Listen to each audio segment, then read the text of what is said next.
Trey.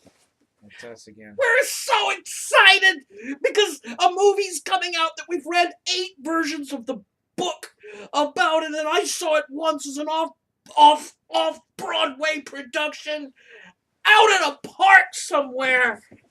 That's not really. Watching movies with geeks is excruciating.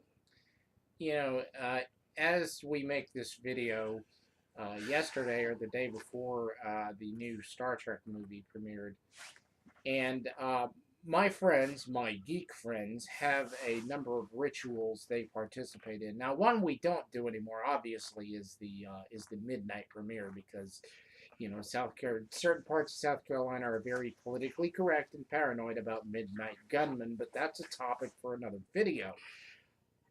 What I want to discuss is, yes, I hang out with my geek friends, but there are some things that kind of grate on me, and it's why I generally prefer to watch movies by myself or with my less opinionated friends. Geeks can't enjoy anything. They gotta sit there and they gotta nitpick, and that's not act. That is completely inaccurate. That does not fit into established continuity. Um, and once or twice is okay, and I even do that myself on occasion. But the whole thing through a movie, through an entire movie, it becomes a little grating after a while. It can, and also, I mean the when I say geek, um, there is a certain genre of movie, obviously, that the mind immediately goes to your Star Trek, Matrix, your sci-fi fantasy, Star Trek, Stargate, Gate Star, Wargate, uh, Indiana Jones and the Temple of this, that, and the other. But really, any book that's been converted to a movie can have that effect on me. So whereas I am fairly sanguine when I watch the movie Excalibur and I'm saying, that's not exactly the way it's this or that. It's in the Pendragon epics. That's fine. But then you screw around with some Tom Clancy, and I'm going to be on your ass like stink on shit. Now, I watched, for example, Harrison Ford in Clear and Present Danger. His crew is ambushed. For those of you not familiar with Tom Clancy, his chief character is Jack Ryan, a CIA operative, portrayed by Alec Baldwin in Hunt for Red October, but otherwise portrayed by Harrison Ford. And that was because Harrison Ford had played in the Indiana Jones Last Crusade with Sean Connery and didn't want to work with Sean Connery again, so he opted out of portraying Jack Ryan in Red October. So, again, a little geek inside information for you. The problem that I had with Jack Ryan being ambushed in Clear and Present Danger was that he was not in Bogota when the ambush happened. If you read the book, Jack Ryan is safe and sound up in D.C., and it's the Willem Dafoe character who is ambushed and damn near killed. So, but to expedite the story along, they got Tom Clancy signed off on it, whatever. So they put Jack Ryan, they insert him into South America earlier into the storyline, because if you were to take a Tom Clancy novel and literally adapt it to film, you'd have a 4-hour Gone with the Wind-esque epic, and most people would just assume room temperature and glaze over, halfway into their second box of jujubes. But we can't have that. The most modern example I can think of, and I have a number. There's actually an entire new over the past 10 years have arisen a new mythology for geekdom, and that's the Harry Potter series. And again, building on what Troy said, if you were to adapt literally every moment in a book, you'd have, first of all, an overlong movie. Secondly, internal dialogue generally doesn't translate to Screenplay. to screenplay unless you either have a narration, which, given the amount of internal dialogue that generally takes place, either spoken directly or implied by a character's actions or a look or just the description of what the character's feeling, it's not going to translate, and you're going to have an incredible, these really long, long-winded scenes, overwrought dialogue. um the point is, the book medium does not translate to film. Film generally does not translate to book well. I read a car chase for 16 paragraphs once. I think it was a Clancy. I couldn't believe that I was reading 16 paragraphs of car chase, and how somehow they ended up, you know, crawling out of an overturned vehicle, and getting shot at a falafel stand.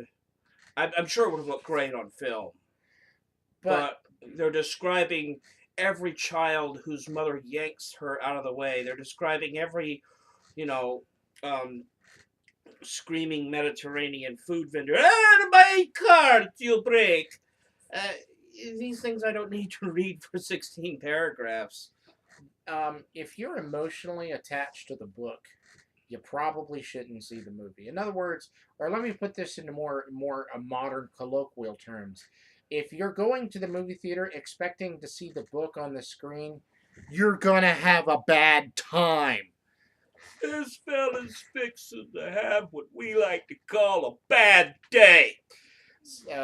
But again, I always tell people, my geek friends, turn off your brain. If you're going to the movie theater, especially the modern thing, again, with reference to our commercial video, appealing to the widest audience possible, you're generally, no matter what the movie is, you're going to get something that's been dumbed down for the masses. And even the modern Star Trek has been dumbed down for the masses. The TV show tended bordered on the cerebral, and Lord knows the books were way out in left field, which I've read a few, not many. Um, so you've got you've got an action flick. It's sci-fi, yes, but it's moreover just good, gritty action is what it is. You either are going to like it or you're going to hate it. I'm kind of somewhere in the middle. I like Star Trek and I like the original series, and Kirk, Spock, and all that jazz. But I don't really have any issues with the modern Trek. But again, topic for another video. Uh, I I understand a lot of my geek friends, they can't turn their brains off, which I'm fairly what's the word, Analytical.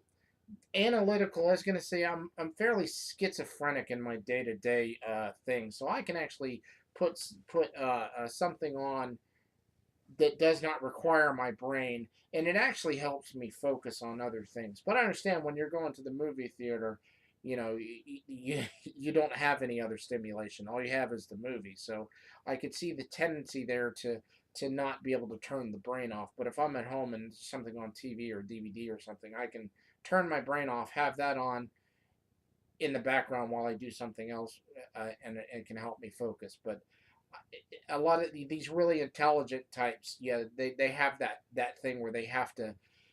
It's the engineering mindset. Everything has to fit to A, has to fit to B, has to fit to C.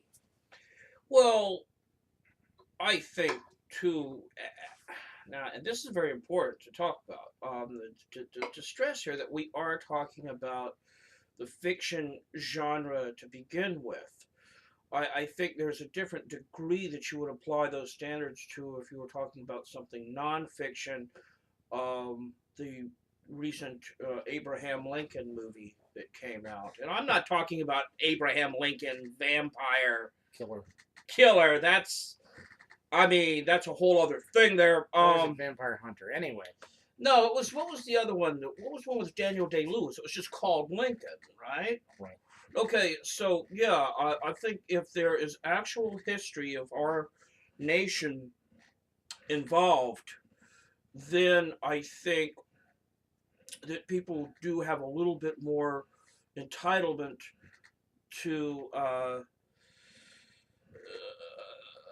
what am I thinking? To their indignance. Well, you're getting into the whole field of documentary versus entertainment. Pure entertainment, right? And somewhere along the middle might even be the JFK movie, with some obvious fact, with a whole lot of speculative and analysis kind of thrown in there just to keep your head scratching, and obviously to keep the production companies rolling in dough. So and I'll personally just say that I don't have a problem with the medieval genre. I think it was a friend of mine in the SCA, the Society for Creative Anachronism, who once said, "You know you're in the SCA when," and one of them was when bad heraldry ruins a movie for you. I'm I'm impervious to taking any film of that genre seriously. Excalibur, Lord of the Rings, it's all been ruined for me by Python and the Holy Grail. Anytime I start to take anything with knights and um, chivalry, if I start to get if I start to get too into my own head, I begin to hear coconuts banging, and that cures me of that shit right there. But yes, it's important when you go to a movie to remember that um, you're paying out your pound of flesh to Carmike or to whomever, and I mean Well, you should get the full enjoyment out of that movie, and part of that is leaving your inner Siskel or your inner Ebert outside in the lobby, um, playing Duck Hunter or whatever. yeah, it's all about expectation. Generally nowadays, for most modern movies, I think everybody learned a very important lesson from the Star Wars prequels, and that's if you set them expectations, I don't think any director, any screenplay writer could meet expectations nowadays for almost anything, because so much has come before, and there are a number of movies that have set that bar pretty high. So if you go into most movies nowadays with very high expectations, you're not going to enjoy yourself, and that's the problem with geeks. Geeks tend to set high expectations for everything, as well they should, and that's not a bad way to be. If you set high expectations in your own life, that's a really good thing. But when it comes to movies, that's dumbed down for a mass audience. If you go in expecting something that's gonna appeal to your analytical, your obsessive compulsive tendencies, you're probably gonna end up very disappointed. So that's all I've got to say about that. We'll see you next time. Good luck, kids.